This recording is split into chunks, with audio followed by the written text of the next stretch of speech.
આખી દુનિયાને ખબર છે મારો વીરુ મારા વિક્રમભાઈ ઠાકોર છે અને ઓલવેઝ ફિલ્મોમાં જેમ અમારી એક કોમ્બિનેશન બતાવવામાં આવે છે એવું અમારી રિયલ લાઈફમાં પણ છે. એ મને બહુ જ સાચું.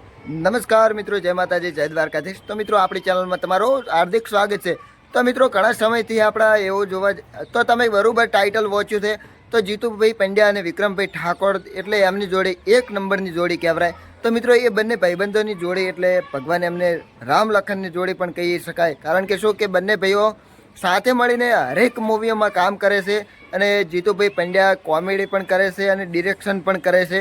તો ખેડૂત એક રક્ષક એ મૂવીમાં ડિરેક્શન આપણા જીતુભાઈ પંડ્યાએ કર્યું હતું. અને મિત્રો એ બંને મિત્રો ખાસા સમયથી સાથે અને ભેગા રહે છે. અને જોવા જઈએ તો મમતાબેન સોની અને જીતુભાઈ પંડ્યા એક સાથે આવ્યા હતા, પણ મમતાબેન સોની અત્યારે આજે સાથે નથી અને જીતુભાઈ પંડ્યા આજે પણ વિક્રમભાઈ ઠાકોરની સાથે છે. તો મિત્રો એમ જોવા જઈએ તો એ તો જતા રહ્યા, પણ વિક્રમભાઈની સાથે ઊભા રહેવાવાળા મિત્ર એટલે કે જીતુભાઈ પંડ્યા શું કહ્યું હતું લાઈવમાં એમને એક ઇન્ટરવ્યૂમાં, એ તમે જુઓ.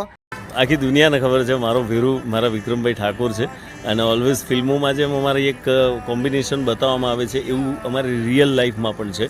એ મને બહુ જ સાચવે છે, બહુ પ્રેમ કરે છે વિક્રમભાઈ મને. હું પણ એમને ખૂબ જ પ્રેમ કરું છું. ઓલવેઝ મારા સુખ દુઃખમાં એમણે મને સાથ સહકાર આપ્યો છે. કદાચ જો મારો એકાદ દિવસ ફોન ન જાય તો તૈયારીમાં ફોન આવે, કેમ ભાઈ કે બીમાર છો, ફોન પણ નથી આવતો. તો એમનો ઓલવેઝ એ જે મારું કેરિંગ કરે છે એના માટે લવ યુ. એટલે વીરુ તો સાચો મારો એ છે જ. અને પાછું પિક્ચરનું ટાઇટલ છે કે હાલ વીરુ ગામડે, તો એમને હું મારા ગામડે લઈ આવે, તમે ચિંતા ના કરો. તો મિત્રો તમે જે આ ઇન્ટરવ્યૂ જોયો એમાં જીતુભાઈ પંડ્યાએ કીધું છે કે અમારી દોસ્તી ખાસા ટાઈમથી છે અને હાલો વીરુ ગામડે મૂવીમાં પણ એ સ્ટોરી અમારી જ છે. કારણ કે શું કે હાલો વીરુ ગામડે એટલે હવે કે આપણે ગામડે જઈએ. તો મિત્રો આવી અવનવી અપડેટ માટે અમારી ચેનલને તમે સબસ્ક્રાઈબ કરો. મળીએ નેક્સ્ટ વિડીયોમાં. ત્યાં સુધી જય માતાજી, જય દ્વારકાધીશ.